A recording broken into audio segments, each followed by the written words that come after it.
All right. Hello and welcome everyone to another Why Would You Use? Today we are talking about the TENET ENVOY, the briefcase rocket launcher. And this weapon made me realize something, and it's that this type of gun is the way in which we're going to play Warframe on a mobile phone. Because it is so easy to use and also extremely effective. So if you are, whenever it arrives, planning on playing, some Steel Path on your phone when you're taking a crap or whatever, some such other business you happen to be doing before bed, I don't know, whenever you use your phone for video games, this is going to be a really solid option. Now, there are a few things I want to talk about with this, because also, previously, we went over a video on the multiplicative and additive damage types and stuff, so I wanted to use today to showcase this weapon with Serration in it instead of Primed Bane of Grineer, for example. Now, the difference between the two was rather marginal, as shown in that video, outside of the double dipping for slash procs, which does really matter for the purposes of Hunter munitions.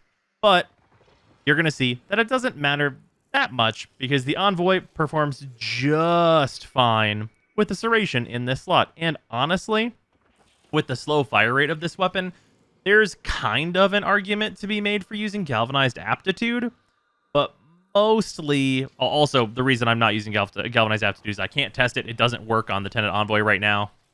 Hotfix when for that, we don't know. But regardless, we are using Serration for now in this slot, and then otherwise, this build looks pretty normal to what we're going to be experiencing on a lot of primaries, where we've got, our critical mods, critical delay, and vital sense in this case, because I just value the higher critical chance, and I really don't think that this weapon needs more fire rate. Fire rate is pretty neither here nor there. It is a fully automatic rocket launcher, technically, but the fire rate's slow to begin with. And you're usually just going to be placing your shots and hitting as many dudes as possible with the explosion, as opposed to trying to rapid fire these things, at least in my opinion. But we got our crit mods. Then we have our multi-shot mod. Shocker, I know. And then I've gone with 2 elemental mods for viral. This is a heat-based TENET Envoy. And then, of course, we have Hunter Munitions, Serration, and then we have Primed Firestorm. Primed Firestorm obviously makes the explosion radius much larger. Could you use something else in this slot? Yes. Would I use regular Firestorm in this slot? Probably not. I would probably move Serration over to this slot and then slot in probably, another Heat mod or another Elemental or something like that. If you were going to try and use regular Firestorm, I'd probably just prefer more damage. Also, another thing that's worth noting is that the reason, or part of the advantage, rather, I suppose, that this is Heat, because the element that it is just because that's the lich that I got with this weapon, and I would happen to be going for Heat at the time, whenever this one popped up. The advantage to having heat on weapons like this is that when you have heat on this and it doesn't take up a slot, heat is an armor strip. And that's really good against hardened targets that aren't going to, instantly keel over because you hunter munitions to them.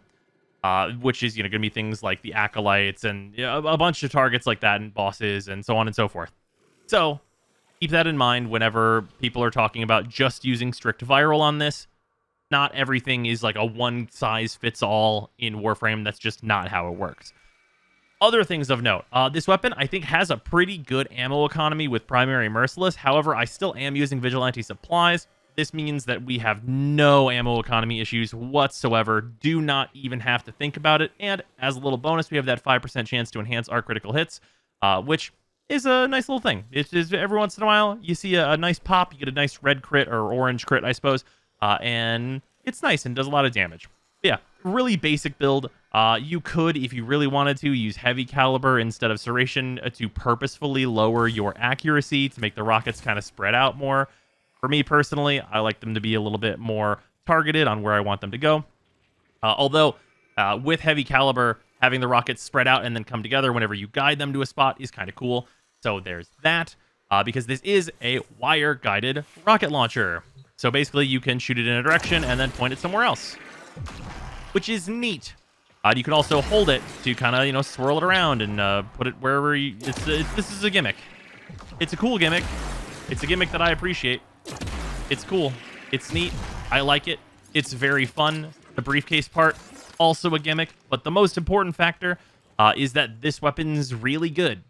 It's a really super solid rocket launcher that does a lot of damage, that is a good hunter munitions weapon, that also fucks up the Acolytes. The Acolytes, not huge fans of being shot by this thing, and that's a huge plus as well.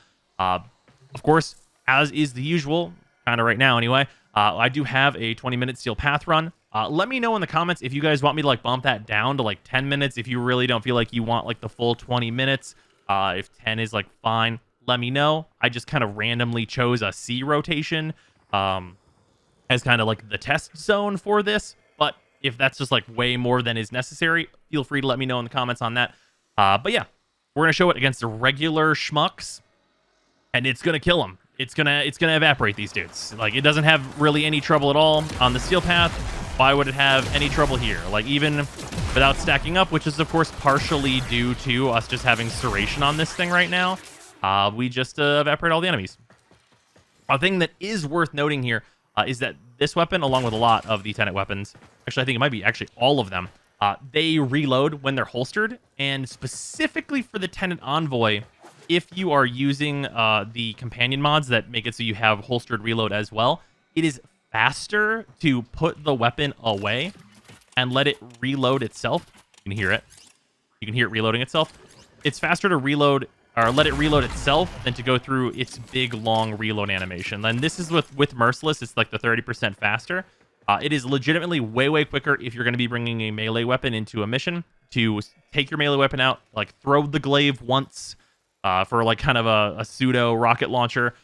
Throw the glaive once, swing your sword and shield a little bit, do a heavy attack with the frag or whatever you got to do to fill just a tiny little shred of time, and this weapon will fill itself right back up. It actually even has, most people, of course, I think, use invisible while they're holstered, but if we make it visible while holstered, we can actually really quickly here. And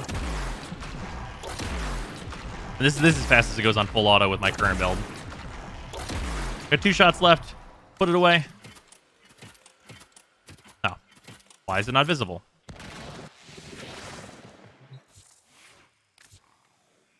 Okay.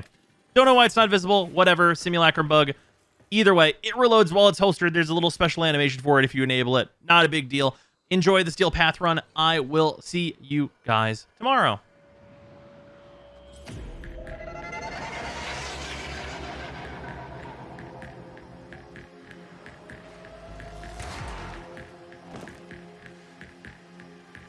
Scans show Green harvesting the set off the alarms to draw them out, then steal their Kuba catalysts. Predictable. As expected, Grenier have shut down the environmental systems, sending modified lifestyle capsules. Sustaining the attached to the catalysts to begin harvesting.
This is good.